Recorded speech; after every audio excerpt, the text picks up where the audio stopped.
Hey, what's up everyone? Welcome back to Smart Skills Hub TV. If you're a returning subscriber and if you're not a subscriber on this channel, welcome. So in this tutorial we're going to be looking at how to create a dollar account using GeegPay. So if you're familiar with Payoneer, you know that with Payoneer you can easily get an account number, but this Payoneer now tells you that you need to have up to $50 in your account before you can get an account number. But then GeegPay is actually not like that. They don't ask you for such requirements. So in this tutorial I'm going to be showing you how to get a GeegPay account and how to get the account number that Amazon KDP would require of you to be able to send your payments. Or if you're a freelancer and you receive payments from people outside the country, you can actually use GeegPay to get those that account number, right? So when you get to GeegPay, this is not how the interface actually looks like. But let me just go back to Google and type GeegPay. So GeegPay, and then this is how it actually looks like, right? So you can see now that they said trusted by over 250k creators. So they actually have a lot of creators already that are using the platform, right? So I'm just going to walk you through the process of getting your own account. All right, so I already attempted to create an account, but the process didn't really go through. So in this tutorial I'm going to be walking you through I'll click on create an account, and it's going to be asking us what we want to use GeegPay for. So start your effortless journey into borderless payments. So are you a freelancer or you are a company and you want to create a company account? Just click on I'm a freelancer. All right, and click on continue. So the next thing is going to be asking us to do is to enter email address, right? So I'm just going to enter an email address. All right,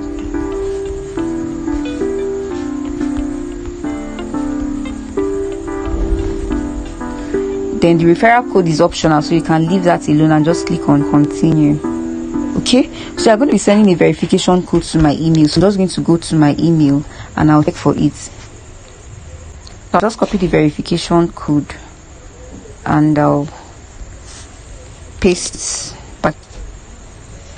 Then so it's going to be processed by itself. So the next thing we are going to be asked to do is to create a password. All right, so you're just going to have to take note of all this requirement down here to create a strong password. All right, so I'm just going to create my own password. All right,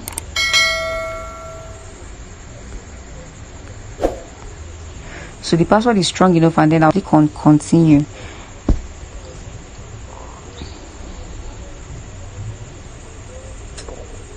So it is welcome to GeegPay. My account has been successfully created. So the next thing we are going to be doing is to fill in all of these details. So it's the first one says, what do you want to use GeegPay for? So I'll click on it.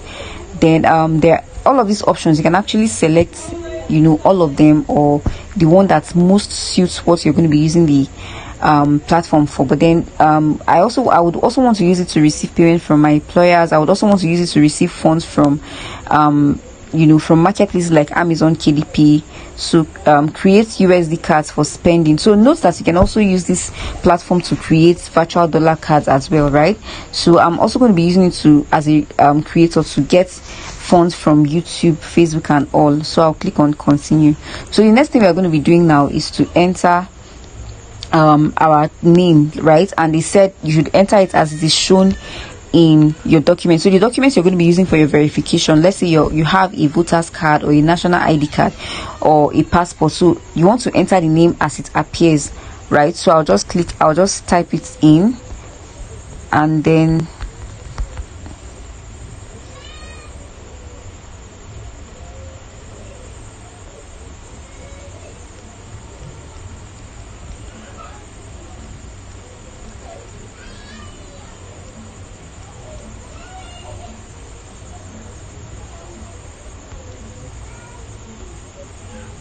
all right, so I've entered my date of birth, my nationality Nigerian, then I'll enter my phone number. All right,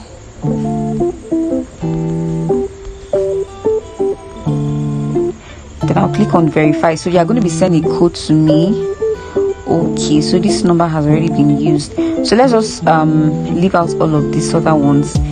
So I'm going to be selecting I'll select my occupation as advertising copywriter. You can actually scroll through to select whichever one you want to, right? So I'll enter my residential address. So better to select the address as it appears on the ID card you're going to be using, preferably, right? Proof of address. So here we are going to be asked to upload a bank statement and also a utility bill, right? So I'll just click on select file, then I'll select my bank statement from the files, right? So I'll click on it, and then for the utility bill, I'm going to also select from my photo library. All right. You would note that it's going to be coming in sizes, so you have to actually select a small size so that they'll accept it. If you don't select an acceptable size, and if it's too large, they are going to reject it. So I'll just click on choose, and then I'll click on continue, right?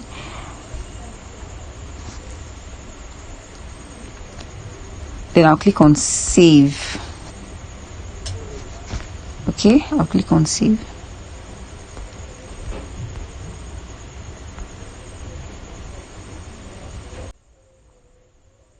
I've verified my number and all of those things, so I'll click on save. All right, next phase that is going to be taking us to is to enter our account details, right?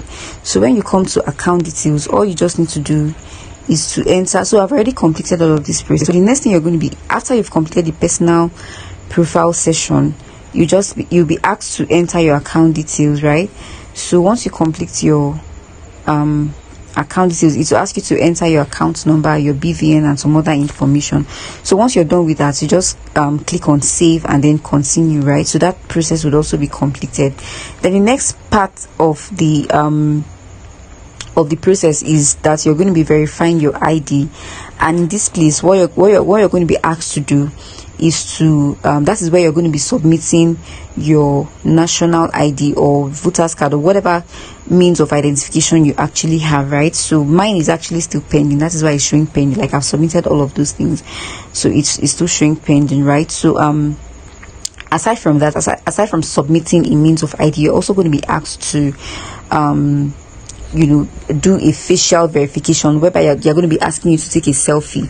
So you're going to just take a selfie where there is light, where there is sufficient light. So once you've taken the selfie and they've verified your face and all that, then you can now click on continue. Then it will come to this list, and then it will show pending, right? So if all of these requirements have been completed, I think they would get back to you in like maybe 24 hours or so, or less, right? So after all of that is done, your registration is now completed, and then you can now proceed to create the USD account number. You can now get all the details that will be required. So for Amazon KDP, you'll be asked for account number, routing number, and some other details like that. If you're into Amazon KDP and you are at that point where you're about to enter your account details, but then you are at a loss as I what to do, what you need to do is to just go back to that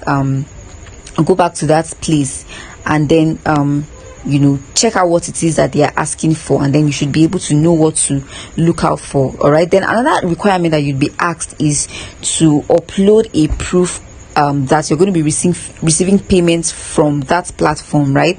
So if you're using Amazon KDP, you might want to screenshot. Maybe if you've earned anything so far from Amazon KDP, you can screenshot your earning, or you can download it, right? You can download your dashboard, or that place where you've entered your tax information. You can also maybe download it or just screenshots, and then you submit it, because they're going to be asking for that requirement as well. All right, so basically creating a GeegPay account, so long as you have all the details, you have all the documents that are required, you don't have any issue at all.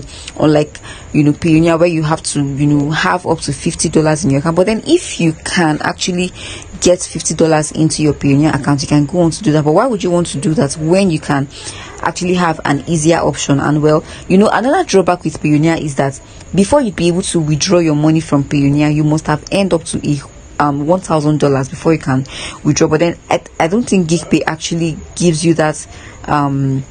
There is nothing like that with GeegPay essentially. So GeegPay can actually be the best option for you.